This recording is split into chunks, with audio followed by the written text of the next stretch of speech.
बिल्कुल। अब जी जी, मैं आपसे सर ये भी पूछना चाहूंगा कि डीए और डीआर के विलय की भी बात की चर्चा है।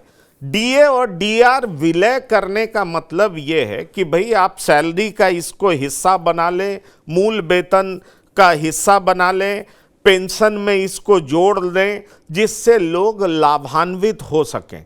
इसको थोड़ा इलैबोरेट करें तो ज्यादा अच्छा रहेगा सर।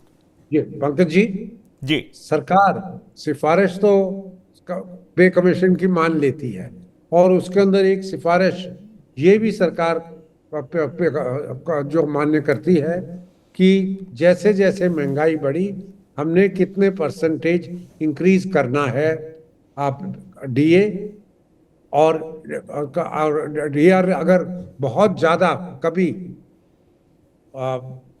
महंगाई हो गई या बहुत ज्यादा देर लग गई डीए बढ़ाने में, तो सरकार डीआरबी, डियरनेस रिलीफ, जो पिछले कुछ महीनों का या जब से सिफारिश आई, और वो भी दे देती थी। अब वो कह रहे हैं कि देखिए, आप हर बारी ये क्यों करना चाहते हैं कि सरकार निर्णय ले, जो में केंद्रीय मंत्रिमंडल तक बात जाती है, केंद्रीय मंत्रिमंडल वो निर्णय लेता है और साथ साथ तारीख भी घोषित कर देता है कि 1 जनवरी से आपको मिलेगा या 1 जुलाई से मिलेगा। कारण 6 महीने का बीच में अंतर रखना चाहते हैं। और सरकार अपनी लिक्विडिटी, कितने पैसे सरकार के पास कैश है अब उपलब्ध, उस हिसाब से एम्प्लॉयज की सैलरी में या पेंशन में भेजती है। आजकल बैंक के सिस्टम से होता है, इसलिए मैं कह रहा हूं कि वो रेमिट बैंक को, कंसर्न बैंक को भेज देती है।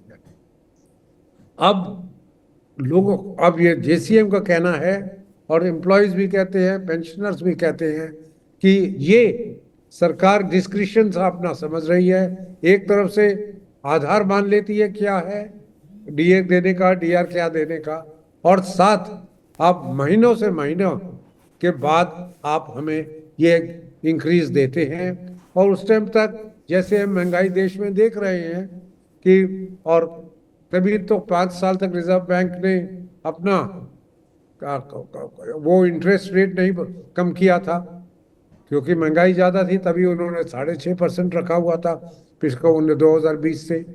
तो इसका ये कहना है कि, और जेसीएम का पूर्व जैसे जैसे महंगाई होगी, आपने फॉर्मूला तय कर लिया, वो आपने इंक्लूड भी कर लिया बेसिक वेतन में, और किसी को, एम्प्लॉयज को रिलीफ जो आप देना चाहती हैं, या उनके हाथ में ज्यादा डिस्पोजेबल इनकम हो खर्चा करने के लिए, उनके पास आता रहे तब तनख्वाह या पेंशन, उसको कैसे न्यूट्रलाइज करे कि सरकार अपना डिले भी ना करे, और सरकार को स्पष्ट पहले से ही अगर बजटरी तरतूद करनी है वो कर लेगी कि भैया हम साल में 2 बारी इंक्रीज देंगे, और बजट हर खाते का या हर ब्रांच का उसी हिसाब से बना जाए।